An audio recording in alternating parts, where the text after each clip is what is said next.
first of all, let's look at the economic implications of doing away with the CFA franc. The economic implication for Francophone African countries is going to be pretty much the same thing, right? Because originally the ECO was meant for Anglophone African countries, which is the countries in West Africa that speaks English, and with Guinea being part of it.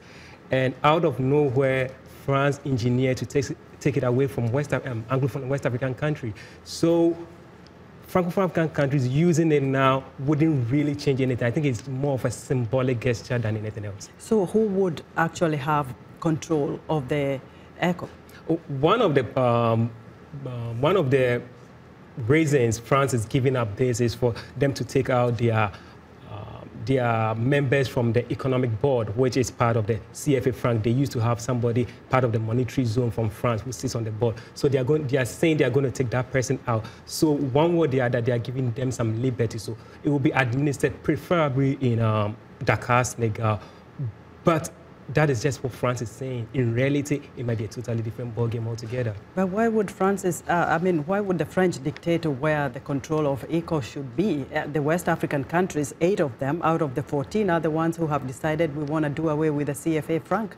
Well, for you to understand this, you have to understand the politics behind all this, right? So right from when France decided to grant independence to these Francophone African countries, one of the conditions for giving out independence were for them to keep 50% of their treasuries in their money in French treasury, and also having the CFA franc. So history tells us that countries that decided to go against this policy were alienated. A typical example being Guinea, right? So that is it. And France sees these colonies as an extension of their country, and they benefit from it. So that explains why they want to have monetary control over it. There have been those issues where most of the West African countries feel like they're still under the control of the former colonial masters. Is this really the reason behind the push to get the CFA franc out and have their own currency?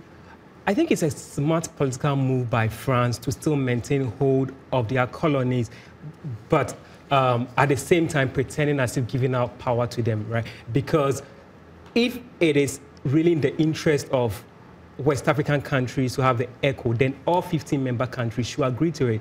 But this is the situation where this is just between France and its colonies, alienating the other countries in West Africa, which originally the ECO was meant for. But Richmond, we've had these proposals years before.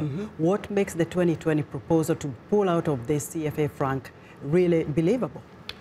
Is this going to happen, really? That's why I doubt it, right? And even if it happens, there's not going to be any difference between the CFA franc, the ECO and the CFA franc. It's just going to be pretty much the same thing for the Francophone African country, unless it's joined by the Anglophone countries. Is there any reason why the Central African countries that use CFA franc are not on board with this? It's political also for France, because even with the CFA franc, you know that you cannot use Ivorian CFA franc in Central African Republic, right? So this is a means to divide the continent. This is a means to have hold on African countries, and this is a means for them to manipulate us. Now, very quickly, any lessons learned from Madagascar, Mauritania, and Guinea that already pulled out and have their own currency? I think they have a bit more autonomy and sovereignty when it comes to monetary issues than countries like Ivory Coast. What other concerns do investors have that are already within these 8 countries?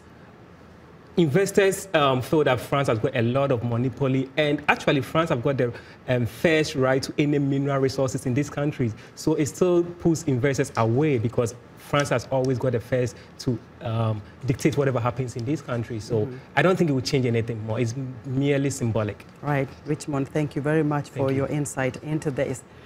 Right, we really appreciate that perspective. We'll get you back when this happens. Richmond Danso is a political scientist from Howard University here in Washington, D.C. And that's our show for today. Be sure to watch Africa 54 on our website at voaafrica.com. From all of us here in Washington, have a good evening.